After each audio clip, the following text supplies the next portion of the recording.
Myself Dr. Rachna Asopa. Last time we studied the formation of sodium chloride crystal under the heading ionic bond. Now what are the conditions necessary for a stable ionic bond to be formed? किसी भी स्थायी आयनिक बंध के बनने के लिए हमें निम्न चीज़ें आवश्यक होनी चाहिए. आयनाइजेशन पोटेंशियल जो है गैसियस परमाणु धातु का वो कम होना चाहिए. इलेक्ट्रॉन एफिनिटी जो है नॉन मेटल की वो अधिक होनी चाहिए और लैटिस एनर्जी जो है आयन युग्म की वो भी अधिक होनी चाहिए. अब आयनिक यौगिकों के जो क्या सामान्य गुण हैं, जनरल कैरेक्टरिस्टिक्स क्या हैं आयनिक कंपाउंड्स की, ये हम स्टडी करेंगे. सबसे पहले हम बात करते हैं क्रिस्टलीय संरचना की. आयनिक यौगिक कभी भी आणविक रूप में नहीं पाए जाते हैं, ये आयन युग्म के रूप में पाए जाते हैं. और सोडियम क्लोराइड एक मॉलिक्यूल के रूप में नज़र आता होगा लेकिन it is not a molecule, ये एक आयन युग्म है. और जो भी क्लोराइड एटम्स हैं वो सोडियम प्लस से घिरे रहते हैं और वाइस वर्सा, मतलब माइनस प्लस से घिरा रहता है और प्लस माइनस से घिरा रहता है और ये इसीलिए क्रिस्टलीय रूप में पाए जाते हैं. दूसरा है आइसोमॉर्फिज्म.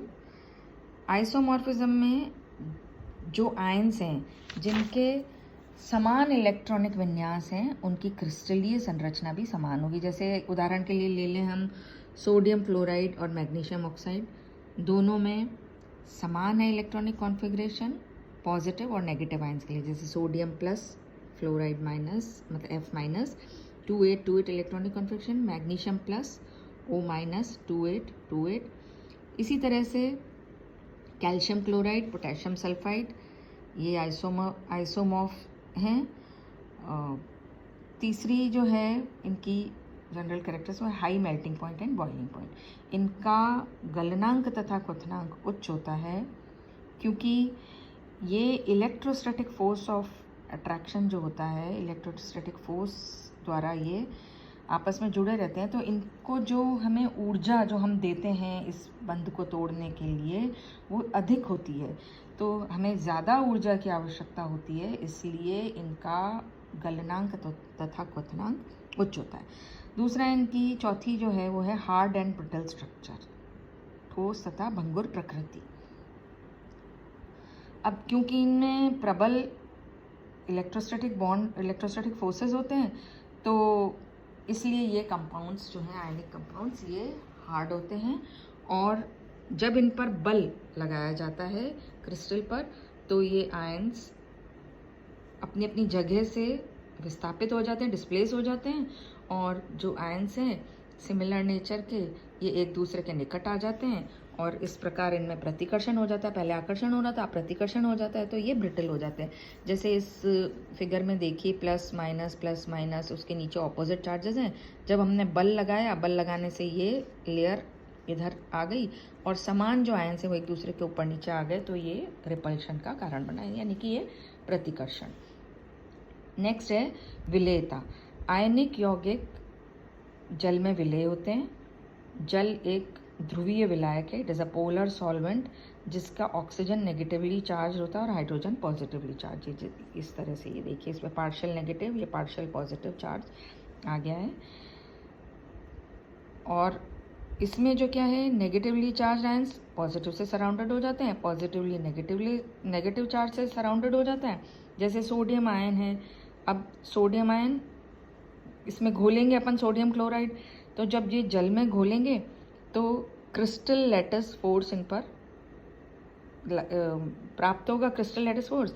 और इस प्रकार ये जालक से, मतलब जल डालने पर जालक से सोडियम और क्लोराइड को अलग अलग कर देंगे, सेपरेट कर देंगे और इस प्रकार हाइड्रेटेड सोडियम बन जाएगा. इसी तरह से पॉजिटिव पार्ट जो है वाटर का वो क्लोराइड को अट्रैक्ट करेगा और उसको सेपरेट कर देगा. तो इस प्रकार ये जालक को तोड़ने में कामयाब हो जाते हैं और इस प्रकार प्रत्येक आयन एक दूसरे से पृथक हो जाता है और जो यौगिक है वो जल में विलेय हो जाता है. ये इस तरह से देखिए आप ये. नेक्स्ट है इलेक्ट्रोलिटिक नेचर. इलेक्ट्रोलिटिक नेचर में आयन्स जो हैं वो फ्रीली मूव करते हैं एक्वस सॉल्यूशन में, किसके एक्वस सॉल्यूशन में? आयनिक यौगिकों के एक्वस सॉल्यूशन में।